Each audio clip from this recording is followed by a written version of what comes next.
वेला आ गया ए दादी जुदाई दा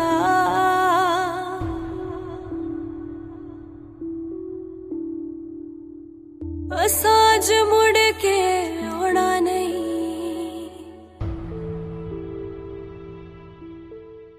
ਇਤਿਹਾਸ ਦੇ ਪੰਨੇ ਪਰਤਦਿਆਂ ਇਤਿਹਾਸ ਦੀਆਂ ਪੈੜਾਂ ਦੇ ਨਾਲ ਤੁਰਦੇ ਜਦੋਂ ਅਸੀਂ ਵਰਤਮਾਨ ਦੇ ਵਿੱਚ ਪਹੁੰਚਦੇ ਹਾਂ ਤਾਂ ਇਤਿਹਾਸ ਦੇ ਸਵਾਲ ਵਰਤਮਾਨ ਦੇ ਵਿੱਚ ਵੀ ਖੜੇ ਹੁੰਦੇ ਨੇ ਤੇ ਭਵਿੱਖ ਦੇ ਵਿੱਚ ਵੀ ਉਹ ਸਵਾਲ ਖੜੇ ਰਹਿਣਗੇ। ਸਾਕਾ ਸਰਹੰਦ, ਜਿੱਥੇ ਛੋਟੇ ਸਾਹਿਬਜ਼ਾਦਿਆਂ ਨੇ ਧਰਮ ਨਹੀਂ ਹਾਰਿਆ, ਈਨ ਨਹੀਂ ਮੰਨੀ, ਕੁਰਬਾਨੀ ਕਬੂਲ ਕਰ ਲਈ। ਜਿੱਥੇ ਮਾਤਾ ਗੁਜਰੀ ਨੇ ਐਸੀ ਸਿੱਖਿਆ ਦਿੱਤੀ ਪੋਤਿਆਂ ਨੂੰ ਕਿ ਨਾ ਡਰੇ, ਨਾ ਧਮਕੀ ਦੇ ਵਿੱਚ ਆਏ, ਨਾ ਕਿਸੇ ਲਾਲਚ ਦੇ ਵਿੱਚ ਆਏ, ਬਲਕਿ ਜੋ ਪਰੰਪਰਾ ਦਾਦਾ ਜੀ ਨੇ ਪਾਈ ਉਸੇ ਪਰੰਪਰਾ ਤੇ ਅੱਗੇ ਚੱਲਦੇ ਹੋਏ ਕੁਰਬਾਨੀ ਕਰ ਦਿੱਤੀ। ਜੋ ਪਰੰਪਰਾ ਚਮਕੌਰ ਦੀ ਗੜੀ ਦੇ ਵਿੱਚ, ਚਮਕੌਰ ਦੇ ਯੁੱਧ ਦੇ ਵਿੱਚ ਵੱਡੇ ਭਾਈਆਂ ਨੇ ਪਾਈ, ਉਸੇ ਪਰੰਪਰਾ ਨੂੰ ਅੱਗੇ ਤੋਰਦੇ ਹੋਏ ਛੋਟੇ ਸਾਹਿਬਜ਼ਾਦੇ ਵੀ ਸ਼ਹਾਦਤ ਦਾ ਜਾਮ ਪੀ ਗਏ। ਛੋਟੇ ਸਾਹਿਬਜ਼ਾਦੇ ਮਾਤਾ ਗੁਜਰ ਕੌਰ ਸ਼ਹੀਦ ਹੋ ਗਏ। ਉਸ ਤੋਂ ਬਾਅਦ ਦੇਖੋ ਤੁਸੀਂ ਕਿ ਇਤਿਹਾਸ ਕਿਸ ਤਰੀਕੇ ਨਾਲ ਲਹੂ ਭਿੱਜੇ ਪੰਨਿਆਂ ਦੇ ਨਾਲ ਲਿਖਿਆ ਜਾਂਦਾ ਹੈ। ਛੋਟੇ ਸਾਹਿਬਜ਼ਾਦਿਆਂ ਅਤੇ ਮਾਤਾ ਗੁਜਰੀ ਦਾ ਦਾਹ ਸੰਸਕਾਰ ਕਰਨ ਲਈ ਕੋਈ ਅੱਗੇ ਨਹੀਂ ਆਇਆ। ਦੀਵਾਨ ਟੋਡਰਮਲ ਤੱਕ ਜਦੋਂ ਇਹ ਖਬਰ ਪਹੁੰਚਦੀ ਹੈ, ਦੀਵਾਨ ਟੋਡਰਮਲ ਜਿਸ ਦੀ ਅਸੀਮ ਸ਼ਰਧਾ ਗੁਰੂ ਦੇ ਵਿੱਚ ਹੈ, ਉਹ ਜਾਂਦਾ ਹੈ ਸੂਬਾ ਸਰਹੰਦ ਕੋਲ, ਆਖਦਾ ਹੈ ਕਿ ਮੈਨੂੰ ਉਹ ਸਥਾਨ, ਮੈਨੂੰ ਉਹ ਜਗ੍ਹਾ ਦਿਓ ਜਿੱਥੇ ਨਿੱਕੀਆਂ ਜਿੰਦਾਂ ਦਾ, ਮਾਤਾ ਗੁਜਰੀ ਦਾ ਲਾਲਚ, ਐਸਾ ਲਾਲਚ ਸੂਬਾ ਸਰਹੰਦ ਦੇ ਮਨ ਦੇ ਅੰਦਰ, ਕਹਿੰਦਾ ਸੋਨੇ ਦੀਆਂ ਮੋਹਰਾਂ ਚਾਹੀਦੀਆਂ ਨੇ, ਸੋਨੇ ਦੀਆਂ ਮੋਹਰਾਂ ਵਿਛਾ ਦਿਓ। ਜਿੰਨੀ ਥਾਂ ਦੇ ਵਿੱਚ ਸੋਨੇ ਦੀਆਂ ਮੋਹਰਾਂ ਵਿਛਾ ਦਿਓਗੇ ਦੀਵਾਨ ਟੋਡਰਮਲ, ਉਨੀ ਥਾਂ ਲੈ ਲਓ ਤੇ ਇਹਨਾਂ ਦਾ ਸੰਸਕਾਰ ਕਰ ਦਿਓ। ਦੀਵਾਨ ਟੋਡਰਮਲ ਤਿਆਰ ਹੋ ਗਿਆ। ਲਓ ਕਹਿੰਦਾ ਸੋਨੇ ਦੀਆਂ ਮੋਹਰਾਂ ਵਿਛਾ ਦਿੰਦਾ, ਮੈਨੂੰ ਇਹਨਾਂ ਦੀਆਂ ਪਵਿੱਤਰ ਦੇਹੀਆਂ ਦਾ ਸੰਸਕਾਰ ਕਰਨ ਦਿਓ। ਪਰ ਮਨ ਦੇ ਵਿੱਚ ਲਾਲਚ, ਸੂਬਾ ਸਰਹੰਦ ਦੇ ਮਨ ਦੇ ਵਿੱਚ ਫੇਰ ਲਾਲਚ ਆਉਂਦਾ, ਨਹੀਂ ਮੋਹਰਾਂ ਖੜੀਆਂ ਕਰਕੇ ਨਹੀਂ, ਮੋਹਰਾਂ ਵਿਛਾ ਕੇ ਨਹੀਂ, ਮਾਫ ਕਰਨਾ, ਖੜੀਆਂ ਕਰਕੇ ਮੋਹਰਾਂ ਲਈਆਂ ਜਾਣਗੀਆਂ। ਇੱਕ ਮੋਹਰ ਲਾਓ, ਉਸ ਦੇ ਨਾਲ ਦੂਜੀ ਸੋਨੇ ਦੀ ਮੋਹਰ ਲਾਓ, ਫਿਰ ਤੀਜੀ ਮੋਹਰ ਲਾਓ, ਫਿਰ ਚੌਥੀ ਮੋਹਰ ਲਾਓ। ਜਿੰਨੀ ਜ਼ਮੀਨ ਦੇ ਵਿੱਚ ਮੋਹਰਾਂ ਖੜੀਆਂ ਕਰਕੇ ਦੇ ਦਿਓਗੇ ਉਨੀ ਜ਼ਮੀਨ ਲੈ ਲਿਓ ਤੇ ਕਰ ਦਿਓ ਸੰਸਕਾਰ ਛੋਟੇ ਸਾਹਿਬਜ਼ਾਦਿਆਂ ਤੇ ਮਾਤਾ ਗੁਜਰੀ ਦਾ। ਦੀਵਾਨ ਟੋਡਰਮਲ ਨੇ ਆਪਣੀ ਸਾਰੀ ਪੂੰਜੀ, ਸਾਰੀ ਜਾਇਦਾਦ ਇਕੱਠੀ ਕੀਤੀ, ਵੇਚੀ ਵੱਟੀ, ਸੋਨੇ ਦੀਆਂ ਮੋਹਰਾਂ ਲਈਆਂ, ਖੜੇ ਰੂਪ ਦੇ ਵਿੱਚ ਜਿੰਨੀਆਂ ਮੋਹਰਾਂ ਲਈਆਂ, ਜਿੰਨੀਆਂ ਮੋਹਰਾਂ ਲਾਈਆਂ, ਉਹ ਜ਼ਮੀਨ ਲਈ ਮਾਤਾ ਗੁਜਰੀ ਜੀ ਤੇ ਛੋਟੇ ਸਾਹਿਬਜ਼ਾਦਿਆਂ ਦੀ ਦੇਹੀ ਦਾ ਸੰਸਕਾਰ ਕੀਤਾ। ਦੀਵਾਨ ਟੋਡਰਮਲ ਐਸੀ ਕੁਰਬਾਨੀ ਕਰ ਗਿਆ, ਆਪਣਾ ਘਰ-ਬਾਰ ਲੁਟਾ ਗਿਆ, ਕਿਉਂਕਿ ਗੁਰੂ ਦੇ ਵਿੱਚ ਉਸ ਦੀ ਅਥਾਹ ਸ਼ਰਧਾ ਤੇ ਅਥਾਹ ਪ੍ਰੇਮ ਸੀ। ਉਹ ਨਹੀਂ ਚਾਹੁੰਦਾ ਸੀ ਕਿ ਨਿੱਕੀਆਂ ਜਿੰਦਾਂ ਦੀਆਂ ਦੇਹਾਂ ਮਾਤਾ ਗੁਜਰੀ ਦੀ ਬਿਰਧ ਦੇ ਰੋਲੇ, ਕਿਉਂਕਿ ਉਸ ਨੂੰ ਪਤਾ ਸੀ ਕਿ ਇਹ ਪਾਪੀ ਲੋਕ ਸੂਬਾ ਸਰਹੰਦ ਵਰਗੇ ਉਹਨਾਂ ਦੀਆਂ ਮ੍ਰਿਤਕ ਦੇਹਾਂ ਦੀ ਮਿੱਟੀ ਖਰਾਬ ਕਰ ਸਕਦੇ ਨੇ। ਦੀਵਾਨ ਟੋਡਰਮਲ ਬਹੁਤ ਵੱਡੀ ਕੁਰਬਾਨੀ ਕਰ ਗਿਆ। ਪਰ ਅਸੀਂ ਬਤੌਰ ਇੱਕ ਕੌਮ ਦੀਵਾਨ ਟੋਡਰਮਲ ਨਾਲ ਕੀ ਕੀਤਾ? ਦੀਵਾਨ ਟੋਡਰਮਲ ਜਿਸ ਦੀ ਹਵੇਲੀ ਕਿਸੇ ਵਕਤ ਜਹਾਜੀ ਹਵੇਲੀ ਵੱਜਦੀ ਸੀ, ਅੱਜ ਵੀ ਇਤਿਹਾਸ ਦੇ ਵਿੱਚ, ਅੱਜ ਵੀ ਗੂਗਲ ਕਰੋਗੇ ਤੁਸੀਂ, ਇੰਟਰਨੈਟ ਦੇ ਉੱਤੇ ਜਾਓਗੇ ਤਾਂ ਇਹ ਦੀਵਾਨ ਟੋਡਰਮਲ ਦੀ ਹਵੇਲੀ ਜਿਹੜੀ ਹੈ ਜਹਾਜੀ ਹਵੇਲੀ ਦੇ ਰੂਪ ਦੇ ਵਿੱਚ ਪ੍ਰਸਿੱਧ ਹੈ। ਕਿਉਂਕਿ ਉਸ ਵਕਤ ਦੀਵਾਨ ਟੋਡਰਮਲ ਬਹੁਤ ਅਮੀਰ ਸ਼ਾਹ ਸੀ। ਉਸ ਦੀ ਇਹ ਹਵੇਲੀ ਜਿਹੜੀ ਕਦੇ ਰੰਗਲੀ ਵਸਦੀ ਸੀ, ਛੋਟੇ ਸਾਹਿਬਜ਼ਾਦਿਆਂ ਦੀਆਂ ਨਿੱਕੀਆਂ ਜਿੰਦਾਂ ਦਾ ਦਾਹ ਸੰਸਕਾਰ ਕਰਨ ਤੋਂ ਬਾਅਦ ਇਹ ਹਵੇਲੀ ਰੁਲ ਖੁਲ ਗਈ। ਅੱਜ ਇਹ ਹਵੇਲੀ ਕਿਸ ਰੂਪ ਦੇ ਵਿੱਚ ਹੈ, ਮੈਨੂੰ ਬੜੇ ਦੁੱਖ ਨਾਲ ਕਹਿਣਾ ਪੈ ਰਿਹਾ, ਜਿਸ ਨੇ ਗੁਰੂ ਦੇ ਲਈ ਇੰਨਾ ਕੁਝ ਵਾਰ ਦਿੱਤਾ, ਅਸੀਂ ਬਤੌਰ ਇੱਕ ਕੌਮ ਉਸ ਦੀ ਹਵੇਲੀ ਤੱਕ ਸੰਭਾਲ ਕੇ ਨਹੀਂ ਰੱਖ ਸਕੇ। ਆਓ ਅੱਜ ਜਸ ਟੀਵੀ ਦੇ ਕੈਮਰੇ ਦੀ ਨਜ਼ਰ ਦੇ ਨਾਲ, ਤੀਸਰੇ ਕੈਮਰੇ ਦੀ ਨਜ਼ਰ ਦੇ ਨਾਲ ਤੁਹਾਨੂੰ ਦਿਖਾਉਂਦੇ ਹਾਂ ਦੀਵਾਨ ਟੋਡਰਮਲ ਦੀ ਉਸ ਇਤਿਹਾਸਕ ਜਹਾਜੀ ਹਵੇਲੀ ਦਾ ਅਸੀਂ ਹਾਲ ਕੀ ਕਰ ਦਿੱਤਾ ਹੈ। ਬੜੀਆਂ ਥਾਵਾਂ ਤੇ ਅਸੀਂ ਸੰਗਮਰਮਰ ਲਾ ਲਏ ਨੇ, ਪਰ ਉਹ ਇੱਕ ਇਨਸਾਨ ਜਿਸ ਨੇ ਛੋਟੇ ਸਾਹਿਬਜ਼ਾਦਿਆਂ ਤੇ ਮਾਤਾ ਗੁਜਰੀ ਜੀ ਦੇ ਦਾਹ ਸੰਸਕਾਰ ਲਈ ਸਭ ਕੁਝ ਵਾਰ ਦਿੱਤਾ, ਸੋਨੇ ਦੀਆਂ ਖੜੀਆਂ ਕਰਕੇ ਮੋਹਰਾਂ ਦਿੱਤੀਆਂ ਤੇ ਆਪ ਫਕੀਰ ਲੁੱਟ-ਪੁੱਟ ਗਿਆ। ਉਸ ਦੀ ਇਸ ਖੰਡਰ ਨੁਮਾ ਜਹਾਜ਼ੀ ਹਵੇਲੀ ਦਾ ਵੇਖੋ ਅੱਜ ਦਾ ਹਾਲ। ਇਹ ਸਵਾਲ ਇਸ ਕਰਕੇ ਜ਼ਰੂਰੀ ਨੇ, ਇਤਿਹਾਸ ਦੇ ਪੰਨਿਆਂ ਦੇ ਸਵਾਲ ਭਵਿੱਖ ਦੇ ਵਿੱਚ ਵੀ ਰਹਿਣਗੇ ਤੇ ਵਰਤਮਾਨ ਵੀ ਸਵਾਲ ਕਰੇਗਾ। ਆਓ ਵੇਖਦੇ ਹਾਂ ਇਤਿਹਾਸਕ ਜਹਾਜ਼ੀ ਹਵੇਲੀ ਦੀਵਾਨ ਟੋਡਰਮਲ। ਆ ਤੁਹਾਨੂੰ ਵਿਖਾ ਦਿੰਨੇ ਆ ਦੀਵਾਨ ਟੋਡਰਮਲ ਦੀ ਉਹ ਇਤਿਹਾਸਕ ਜਹਾਜ਼ੀ ਹਵੇਲੀ ਜਿਹੜਾ ਸ਼ੁਰੂ ਹੋਇਆ ਹੁਣ ਇੱਥੇ ਕੰਮ ਹੈ। ਸੱਚਮੁੱਚ ਦੁੱਖ ਆਉਂਦਾ ਹੈ, ਦਰਦ ਆਉਂਦਾ ਹੈ। ਮੈਂ ਇੱਕ ਗੱਲ ਵਾਰ-ਵਾਰ ਕਹਿ ਦਿੰਦਾ ਕਿ ਅਸੀਂ ਸੰਗਮਰਮਰ ਤਾਂ ਬਹੁਤ ਲਾਤੇ ਪਰ ਇਤਿਹਾਸ ਗਵਾ ਲਿਆ ਅਸੀਂ ਉਸ ਦੇ ਪਿੱਛੇ। ਅੱਛਾ ਹੁਣ ਇਹ ਆ ਜਿਹੜੀ ਆ ਨਾ ਇਹਦੇ ਉੱਤੇ ਆ ਜਿਹੜੀ ਆਪਣਾ ਹੈਗੀ ਆ ਇਹ ਡਾਟ ਇਹ ਡਾਟ ਲੱਗਣੀ ਹੈ, ਲੱਗ ਜਾਣੀ ਹੈ। ਇਹਦਾ ਪ੍ਰੋਗਰਾਮ ਹੋ ਚੁੱਕਾ। ਆ ਜਿਹੜੀ ਹੈ ਇੱਧਰ ਆਪਣੀ ਜਿਹੜੀ ਡਾਟ ਹੈ ਇਹ ਥੱਲੇ ਇਹ ਨਾ ਇੱਕ ਛੱਤ ਡਿੱਗ ਚੁੱਕੀ ਹੈ। ਇਹਦੀ ਛੱਤ ਡਿੱਗ ਚੁੱਕੀ ਹੈ। ਇਹਦੀ ਛੱਤ ਇਹ ਸਵੇਰੇ ਆਪਣੀ ਜਿਹੜੀਆਂ ਨਾ ਡਾਟ ਲੱਗਣੀ ਸ਼ੁਰੂ ਹੋ ਜਾਣੀ ਹੈ। ਪਹਿਲਾਂ ਅਸੀਂ ਡਾਟਾਂ ਲਾਉਣ ਨੀਚੇ ਮਿੱਟੀ ਨਾਲ ਪੂਰਿਆ ਗਿਆ, ਮਿੱਟੀ ਨਾਲ ਪੂਰਿਆ। ਪਹਿਲਾਂ ਛੱਤ ਪੈ ਜਾਏਗੀ, ਉਹਦੇ ਥੱਲੋਂ ਕਮਰਾ, ਉਹਦੇ ਥੱਲੋਂ ਆਪਾਂ ਕੱਢ ਲਾਂਗੇ। ਇਹਦੇ ਥੱਲੇ ਵੀ ਕਮਰਾ, ਇਹਦੇ ਥੱਲੇ ਵੀ ਕਮਰਾ, ਉਹਦੇ ਥੱਲੇ ਵੀ ਕਮਰਾ, ਇਹਦੇ ਥੱਲੇ ਵੀ ਕਮਰਾ। ਥੱਲੇ ਜਿਹੜੀਆਂ ਨਾ ਇਹ ਆਪਾਂ ਇੱਕ ਸਮਝ ਲਓ ਤੁਸੀਂ ਵੀ ਆਪਾਂ ਦੂਜੀ ਮੰਜ਼ਲ ਤੇ ਖੜੇ ਹਾਂ। ਦੂਜੀ ਮੰਜ਼ਲ ਤੇ ਖੜੇ ਹਾਂ ਜੀ।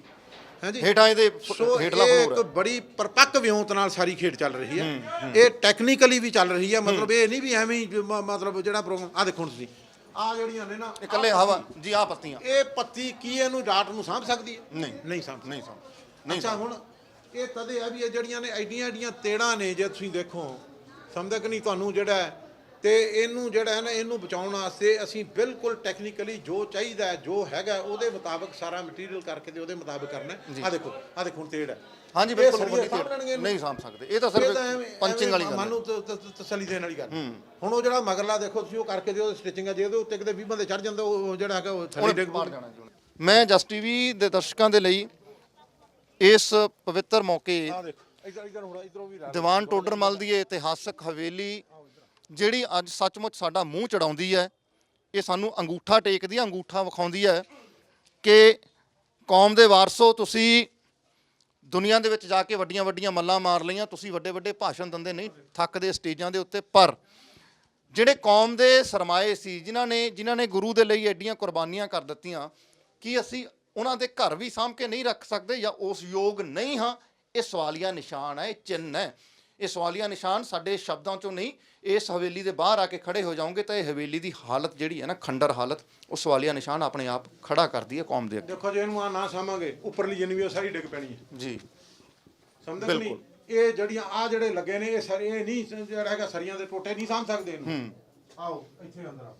ਸਾਡੀ ਐਡੀ ਵੱਡਮੁੱਲੀ ਵਿਰਾਸਤ ਹੋਵੇ ਬਿਲਕੁਲ ਸਮਝਦੇ ਕਿ ਨਹੀਂ ਤੇ ਅਰਬਾਂ ਸਾਡੇ ਜਿਹੜੇ ਨੇ ਉਹ ਤੁਸੀਂ ਦੇਖੋ ਬਿਲਕੁਲ ਦੁਨੀਆ ਜਿਹੜਾ ਆਪਣਾ ਕਰਤਾਰਪੁਰ ਲਾਂਘੇ ਤੇ ਬਿਲਕੁਲ ਇੱਕ ਬੰਦਾ ਜਿਹੜਾ ਉਹ ਜਿਹੜਾ ਹੈਗਾ ਇੰਨਾ ਉਹਦੇ ਚ ਪ੍ਰੋਗਰਾਮ ਕਰਦੇ ਤੇ ਸਾਡੀ ਸਾਡੀ ਹਾਲਤ ਹੋਈ ਪਈ। ਅਸੀਂ ਇਹ ਨਹੀਂ ਸੰਭਾਲ ਸਕਦੇ। ਅਸੀਂ ਸਾਡੀ ਇਹਦੇ ਨਾਲ ਸਾਡੀ ਇੱਕ ਬਿਲਕੁਲ ਇੱਥੋਂ ਅਸੀਂ ਜਿਹੜੀ ਹੈ ਨਾ ਇਹਨੂੰ ਸੰਭਾਲਣਾ ਵੀ ਹੈ ਔਰ ਇੱਕ ਮੰਗ ਵੀ ਜਿਹੜੀ ਹੈ ਸਾਡੀ ਇਹਦੇ ਕੌਮ ਵੱਲੋਂ ਮੰਗ ਨਹੀਂ ਕੱਲੀ ਅਸੀਂ ਉਹ ਕਰਵਾ ਕੇ ਰਹਿਣਾ ਕਿ ਸਾਨੂੰ ਇਹ ਸੰਭਾਲਣ ਦੀ ਅਸੀਂ ਆਪ ਸਾਨੂੰ ਦਿਓ। ਹਾਂ ਇਹਦਾ ਜਿਹੜਾ ਕਾਰਜ ਭਾਰ ਹੈ ਉਹ ਸਾਨੂੰ ਦੇਵੇ। ਹਾਂ ਜਿਹਦਾ ਜੀ ਕਰਦਾ ਵੇਚੀ ਜਾਂਦਾ ਬਿਲਕੁਲ ਸਮਝਦੇ ਹੋ ਕਿ ਨਹੀਂ। ਜਿਹੜੇ ਇਹ ਬੜੀ ਮਹੱਤਵਪੂਰਨ ਪਿਆਰੇ ਦਰਸ਼ਕੋ ਇਹ ਬੜੀ ਮਹੱਤਵਪੂਰਨ ਗੱਲ ਹੈ ਜਿਹੜੀ ਇਹ ਗੱਲ ਕੁਦਰਤੀ ਡਾਕਟਰ ਸਾਹਿਬ ਨਾਲ ਗੱਲ ਕਰਦੇ ਹੋਏ ਨਿਕਲ ਆਈ ਕਿ ਸਾਡੀਆਂ ਜਿਹੜੀਆਂ ਵਿਰਾਸਤਾਂ ਨੇ, ਮੈਂ ਮਾਫ ਕਰਨਾ ਕਿਸੇ ਪਾਰਟੀ ਸਰਕਾਰ ਦਾ ਨਾਂ ਨਹੀਂ ਲੈਂਦਾ, ਇਸ਼ਾਰੇ ਤੁਸੀਂ ਸਮਝ ਜਾਓ, ਸਾਡੀਆਂ ਜਿਹੜੀਆਂ ਕੌਮੀ ਵਿਰਾਸਤਾਂ ਸੀਗੀਆਂ ਜਾਂ ਸਾਡੇ ਜਿਹੜੇ ਪਬਲਿਕ ਸੈਕਟਰ ਦੀਆਂ ਥਾਵਾਂ ਪਈਆਂ ਸੀ ਦੇ ਧੜਾਧੜ ਵੇਚ ਕੇ ਮਤਲਬ ਜਾਂ ਗਿਰਵੀ ਰੱਖ ਕੇ ਸਰਕਾਰਾਂ ਨੇ ਆਪਣੀਆਂ ਜੇਬਾਂ ਭਰ ਲੀਆਂ ਜਾਂ ਹੋਰ ਕਿਤੇ ਫੰਡ ਲਾਤੇ।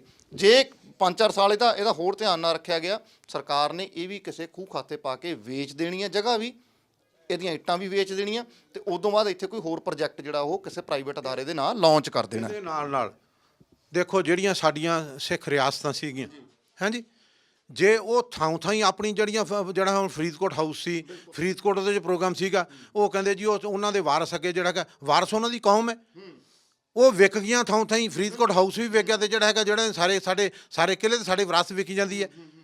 ਸਮਝਦੇ ਕਿ ਨਹੀਂ ਗੱਲ। ਇਹ ਬੜੀ ਵਿਚਾਰਨ ਦੀ ਗੱਲ ਹੈ ਕੌਮ ਵਾਸਤੇ, ਬਹੁਤ ਤਿੱਖਾ ਮਤਲਬ ਬਹੁਤ ਹੀ ਸੰਜੀਦਾ ਸਵਾਲ ਹੈ ਇਸ ਤਰਾਸਦੀ ਚੋਂ ਨਿਕਲਣ ਵਾਸਤੇ ਕਿ ਸਾਡੀਆਂ ਸਾਰੀਆਂ ਜਿਹੜੀਆਂ ਸਾਡੀਆਂ ਪ੍ਰਿੰਸਲੀ ਸਟੇਟ ਸੀ, ਸਾਡੀਆਂ ਇਹ ਰਿਆਸਤਾਂ ਸੀਗੀਆਂ ਜਾਂ ਸਾਡਾ ਇਹ ਕੌਮੀ ਵਿਰਸਾ ਸੀਗਾ ਜਾਂ ਸਾਡੇ ਮਿਸਲਾਂ ਦੇ ਕਿਲੇ ਪਏ ਸੀ, ਮਿਸਲਾਂ ਦੀਆਂ ਹਵੇਲੀਆਂ ਸੀਗੀਆਂ ਸਾਡੀਆਂ। ਬਿਲਕੁਲ ਐਗਜ਼ੈਕਟਲੀ ਉਹ ਕੌਮੀ ਪ੍ਰਾਪਰਟੀ ਆ, ਕੌਮੀ ਵਿਰਾਸਤ ਹੈ, ਉਹਦਾ ਕੋਈ ਨਹੀਂ ਲੱਗਦਾ ਵੀ ਅਗਲਾ ਕਹੇ ਜਿਹੜੀ ਹੈ ਕਿਉਂਕਿ ਉਹਦੇ 'ਚ ਹੈ ਉਹ ਸਾਡੀ ਹੈ, ਕੌਮ ਸਾਂਭੇਗੀ ਉਹਨੂੰ ਜਿਹੜਾ ਹੈਗਾ ਔਰ ਉਹਦਾ ਇੱਕ ਤਰੀਕਾ ਬਣਨਾ ਚਾਹੀਦਾ।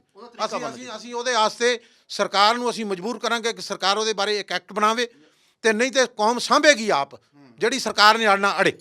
ਬਹੁਤ ਚੰਗੀ ਗੱਲ ਡਾਕਟਰ ਸਾਹਿਬ। ਔਰ ਮੈਂ ਤੁਹਾਨੂੰ ਕੈਮਰੇ ਦੀ ਨਜ਼ਰ ਦੇ ਨਾਲ ਦੋਸਤੋ ਦਿਖਾਉਣਾ ਚਾਹੁੰਦਾ ਕਿ ਇਹ ਦੀਵਾਨ ਟੋਡਰਮਲ ਦੀ ਜਹਾਜ਼ੀ ਹਵੇਲੀ ਦੀ ਅੱਜ ਦੀ ਮੌਜੂਦਾ ਹਾਲਤ ਔਰ ਉਸ ਹਾਲਤ ਲਈ ਕੀਤੇ ਜਾ ਰਹੇ ਜਿਹੜੇ ਸਰਕਾਰੀ ਸਾਂਭ ਸੰਭਾਲ ਦੇ ਯਤਨ ਨੇ। ਹੁਣ ਸਰਕਾਰੀ ਯਤਨਾਂ ਤੋਂ ਅਗਲੇਰਾ ਪੂਰ ਜਿਹੜਾ ਹੈ ਉਹ ਸੰਗਤ ਨੇ ਆਪ ਸਾਂਭਿਆ। ਕੀ ਹਾਲ ਹੈ ਉਤੋਂ ਤੇੜਾ ਪਾਣੀ ਪੈ ਪੈ ਕੇ ਥੱਲਿਓਂ ਔਰ ਇਹਦੀਆਂ ਫਾਊਂਡੇਸ਼ਨਸ ਪਾਟੀ ਜਾਂਦੀਆਂ ਨੇ। ਬਰਸਾਤ ਜਦੋਂ ਪੈਂਦੀ ਹੈ ਤਾਂ ਬਰਸਾਤ ਕੀ ਛੱਡੋ, ਤੁਸੀਂ ਵੈਸੇ ਹੀ ਇਸ ਦੀ ਹਾਲਤ ਦੇਖ ਲਓਗੇ, ਇੰਨੀ ਕੁ ਜ਼ਰਜ਼ਰ ਹੋ ਚੁੱਕੀ ਹੈ, ਇੰਨੀ ਕੁ ਖੋਖਲਾ ਹੋ ਚੁੱਕੀ ਹੈ। ਪੋਚਾ ਪਾਚੀ ਕਰਕੇ ਨਾ ਸਿਰਫ ਇਹ ਪੈਚ ਵਰਕ ਕਰਕੇ ਢੱਕਿਆ ਗਿਆ। ਹਾਂ, ਇਹ ਉੱਪਰੋਂ ਮਤਲਬ ਮਤਲਬ ਸਾਰੀ ਡਿੱਗ ਪੈਣੀ ਹੈ ਜੀ, ਅਸੀਂ ਨਾ ਸੰਭਾਲੀ ਤਾਂ। ਜੇ ਨਾ ਸੰਭਾਲੀ ਤਾਂ। ਸੋ ਅਸੀਂ ਹੁਣ ਨਾ ਸਾਡੀ ਬੇਵਾਹ ਹੋ ਗਈ ਹੈ। ਅਸੀਂ ਇਹਦਾ ਮਨ ਬਣਾ ਲਿਆ, ਕੌਮ ਨੇ ਮਨ ਬਣਾ ਲਿਆ, ਸੰਪਰਦਾਵਾਂ ਨੇ ਮਨ ਬਣਾ ਲਿਆ। ਸਮਝੋ ਕਿ ਨਹੀਂ, ਕਾਰਸੇ ਵਾਲੀਆਂ ਸੰਪਰਦਾਵਾਂ ਸਾਡੇ ਨਾਲ ਆ ਗਈਆਂ ਨੇ, ਇੰਡੀਵਿਜੂਅਲ ਨਹੀਂ ਗੱਲ ਇਹ ਨਹੀਂ, ਬਿਲਕੁਲ। ਉਹਦੇ ਵਿੱਚ ਜਿਹੜੀਆਂ ਨੇ, ਉਹਦੇ ਚ ਜਿਹੜਾ ਹੈਗਾ 3-4 ਸੰਪਰਦਾਵਾਂ ਦਾ ਸਾਡੇ ਕੋਲ ਨਾ ਹੁਣ ਤੱਕ ਸਾਡੇ ਨਾਲ ਆ ਕੇ ਤੇ ਉਹਦਾ ਜਿਹੜਾ ਹੈਗਾ ਉਹਨਾਂ ਨੇ ਸਾਰਾ ਪ੍ਰੋਗਰਾਮ ਕਰਨ ਡਏ ਨੇ।